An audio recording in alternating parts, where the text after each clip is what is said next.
We started out with 106 girls across 5 schools, and you represent those that have stuck it out and you've given your time to us today. So we are delighted to see you, and congratulations already. We hope you're going to have a good time. We're still expecting a few girls to arrive, and we'll fill in the groups as they do. We're a mixture of speakers. Our guests are going to work with you and talk with you about their lives and careers, and also they're going to help with the activities as we go around. And we'll be delighted to have your feedback at the end of the morning.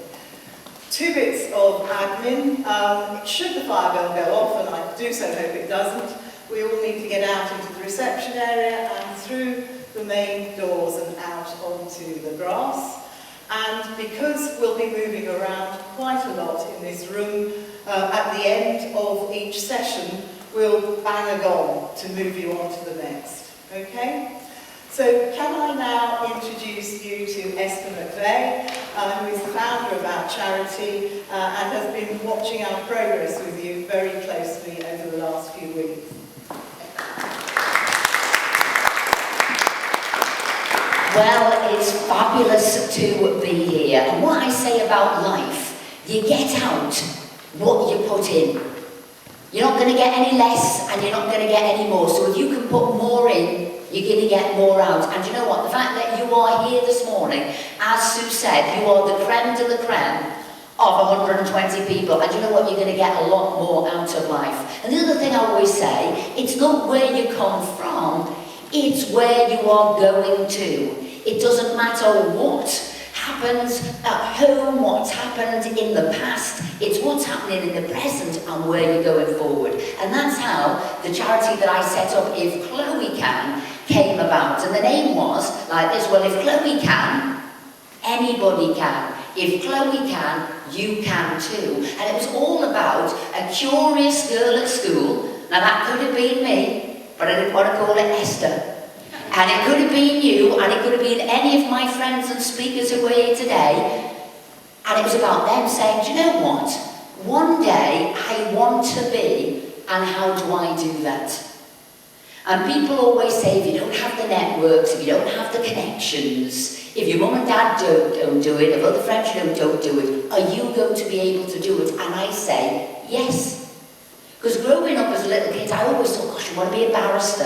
And then I thought, no, I want to work in TV. And then I thought, oh, I want to work in politics. But I also thought, for somebody like me, that wasn't going to be possible.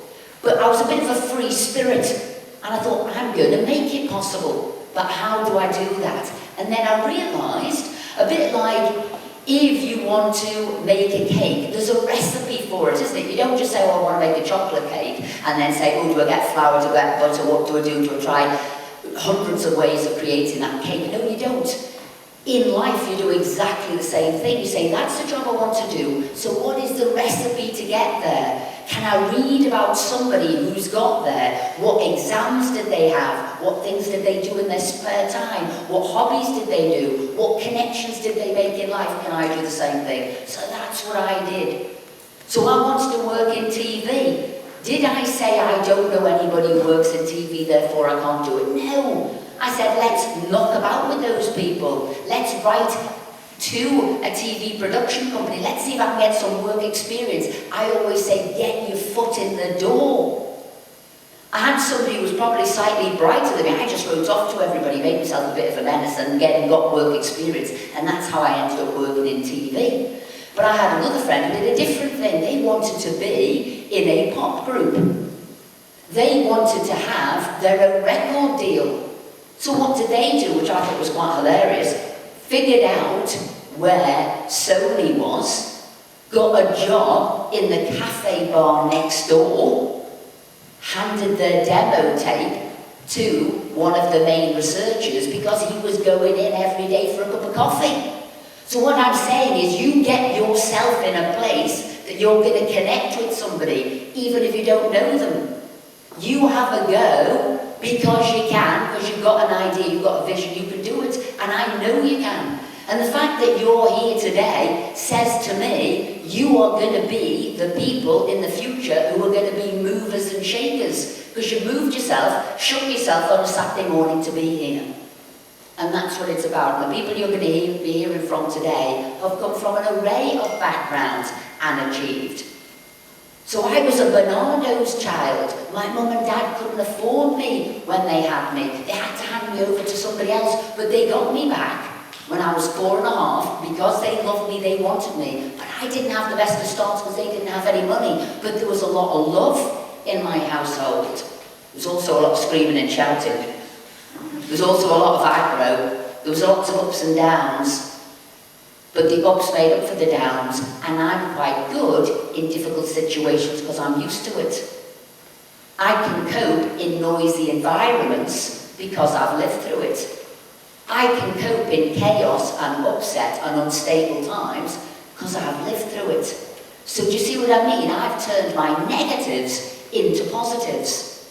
And that's what we're going to do today. And we're going to have fun. You're hopefully going to make some great new mates. Some friends who could be friends with you for the rest of your life, because it's really important who you knock about with. Don't take your confidence away from you, but say, give it a go and build up your confidence.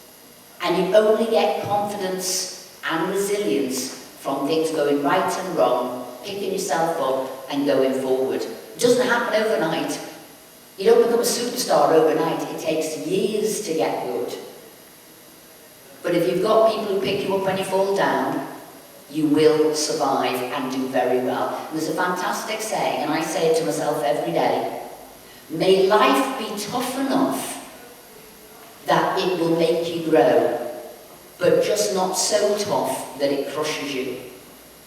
And that's what you've got to say. May life be tough, it'll make me grow and expand and go forward, just not so tough as to crush me. And the way you protect yourself from being crushed is by having very good friends and just trying lots of experiences. Today is going to be an experience for us all. We don't know where it's going to go, we don't know what's going to happen, but you know what? We're one of those people in life who are going to give it a go. So there you go. I started off as Bernardo's kid. I came back home. I went to a good school. My parents pushed me. I ended up working in TV, the youngest ever person to host a morning TV series, to work in news programmes, to work in popular sort of programmes. Gave that up because that wasn't for me. I then set up my own business. Got nominated for Merseyside Woman of the Year, Cheshire Woman of the Year, and built the biggest business network in the Northwest. I then realised it was great to help women, but I wanted to help young girls, hence I'm helping you guys. And from that I thought, well, how do I do that best? I go into politics. I went into politics, became the first Conservative MP on Merseyside. There's not many of them around. Not on Merseyside anyway. And then I became a minister, and then I became a Secretary of State. And then do you know what happened? I lost my seat. I lost everything. And I had to start all over again. I started all over again. I got back into the House of Parliament and I went forward. So all I'm saying is life is full of ups and downs. Life is full of setbacks, but you keep going forward, and each time you will bounce like a ball, but you will bounce higher. And that's what I want to tell you today. You will bounce higher. You will be better. You are going to be the triumphant people from your year. So I will end there. There's going to be fun, there's going to be games, there's going to be some fantastic people speaking to you later. I'm going to hand over to Andy here, who's going to tell us a little bit about him and his life. And I hope you will be inspired today. I hope you will be motivated today. And I want to know how you're going to go on for the rest, hopefully, of your life, because I keep in touch with people for years. Lucinda for 20 years, Andy here now for 5 years. Once you're a part of our team, we don't let you go, because we love you and we